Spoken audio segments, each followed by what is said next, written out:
사랑하는 성도 여러분, 하나님의 은혜와 평강이 여러분의 삶에 가득하기를 기도합니다. 오늘 우리는 이 시대의 믿음이 마주한 가장 중요한 질문 중 하나에 대해 깊이 묵상하는 시간을 갖고자 합니다. 그것은 바로 하나님의 절대적인 말씀인 성경의 권위, 특히 모든 것의 시작을 알리는 창세기의 진실성에 관한 이야기입니다. 이 귀한 진리의 말씀을 듣기 전에 좋아요와 구독으로 이 채널을 응원해 주시면 더 많은 영혼들에게 하나님의 말씀이 전파되는데 큰 힘이 됩니다. 여러분의 동참에 미리 감사드립니다. 우리는 종종 젊은 지구 창조론이라는 말을 듣습니다. 이 용어는 하나님께서 문자 그대로 6일 동안 세상을 창조하셨으며 성경의 족보에 따라 인류의 역사가 수천 년에 해당한다고 믿는 입장을 가리킵니다. 하지만 많은 신실한 기독교인들은 이 용어보다 더 근본적인 정체성을 강조합니다. 바로 성경적 창조론자라는 이름입니다.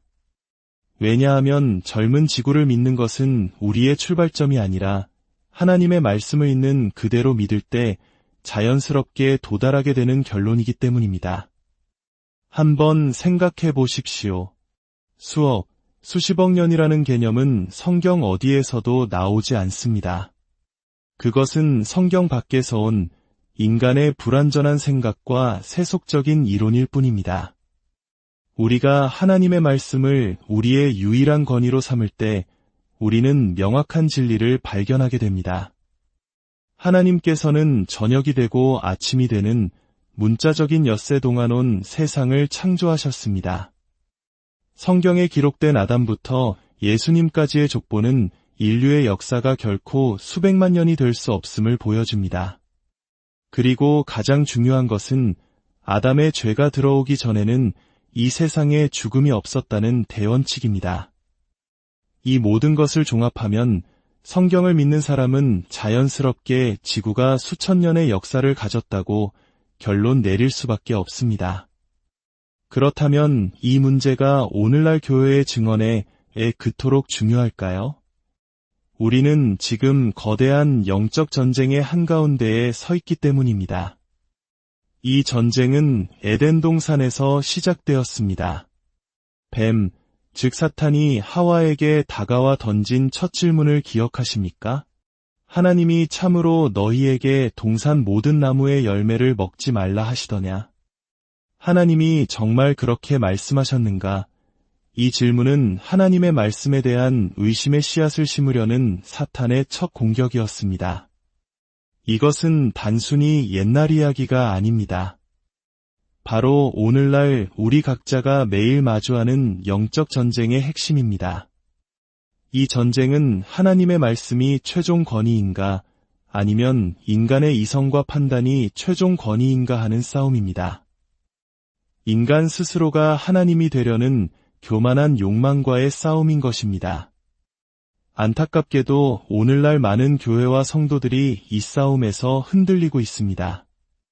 세상의 교육 시스템과 미디어는 끊임없이 수백만 년과 진화론을 마치 과학적 사실인 것처럼 우리와 우리 자녀들에게 주입합니다. 그 결과 많은 이들이 창세기를 향한 사탄의 질문에 굴복하고 맙니다. 하나님께서 정말 엿새 만에 창조하셨을까? 정말 온 세상을 덮는 홍수가 있었을까? 죽음이 정말 죄 이후에 들어왔을까? 만약 우리가 성경의 가장 첫 부분인 창세기의 진실성을 포기한다면 어떤 일이 벌어질까요? 그것은 마치 댐의 작은 균열을 허용하는 것과 같습니다. 처음에는 작은 틈일지라도 다음 세대, 그 다음 세대로 갈수록 그 틈은 걷잡을 수 없이 벌어져 믿음의 댐 전체를 무너뜨릴 것입니다. 창세기의 기초가 흔들리면 예수 그리스도의 부활과 구원이라는 신약의 핵심 진리 또한 굳건히 설 수 있겠습니까? 성경의 권위에 대한 믿음의 문을 스스로 열어주는 것과 다름없습니다. 더욱 안타까운 것은 많은 평신도뿐만 아니라 일부 기독교 지도자들과 목회자들까지 유신론적 진화론이나 오랜 지구론과 같은 세속적 이론에 마음을 열고 있다는 점입니다. 왜 그럴까요? 여러 이유가 있겠지만 가장 큰 이유는 세상의 과학이라는 이름 앞에서 위축되기 때문일 것입니다. 그들은 세상의 학자들에게 조롱받거나 비과학적이라는 비난을 받는 것을 두려워합니다. 하지만 우리는 여기서 과학이라는 단어를 명확히 구분해야 합니다. 과학에는 두 종류가 있습니다. 첫째는 우리가 실험하고 관찰하고 반복할 수 있는 관찰 과학입니다.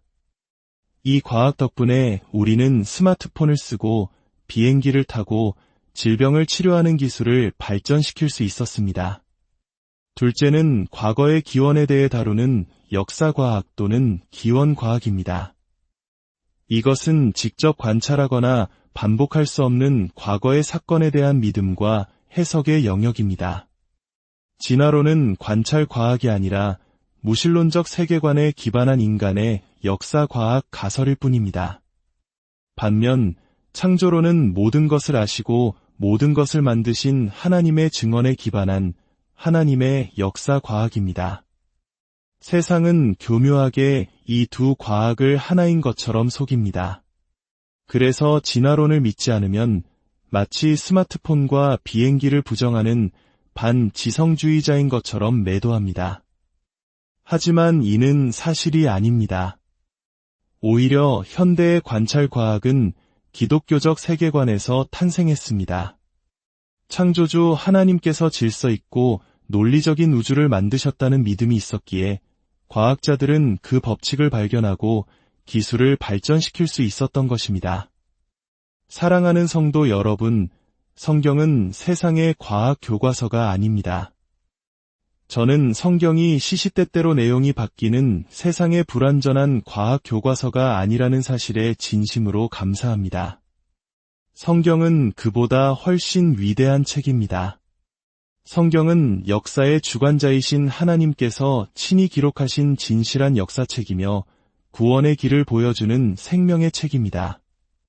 관찰과학의 발견들은 성경의 기록을 부정하는 것이 아니라 오히려 성경에 기록된 창조주의 놀라운 설계와 지혜를 계속해서 증명하고 있습니다. 우리가 복음의 능력을 담대하게 전하기 위해서는 그 복음이 기록된 하나님의 말씀의 권위를 온전히 신뢰해야 합니다. 예수님께서 가르치실 때 사람들이 놀랐던 이유는 그 가르침에 권위가 있었기 때문입니다. 우리도 마찬가지입니다. 창세기부터 요한계시록까지 성경 전체가 오류 없는 하나님의 말씀이라는 굳건한 믿음 위에 설 때 우리는 비로소 세상을 향해 담대하게 나아갈 수 있습니다. 사랑하는 성도 여러분, 세상의 조롱이나 압력 앞에 위축되지 마십시오.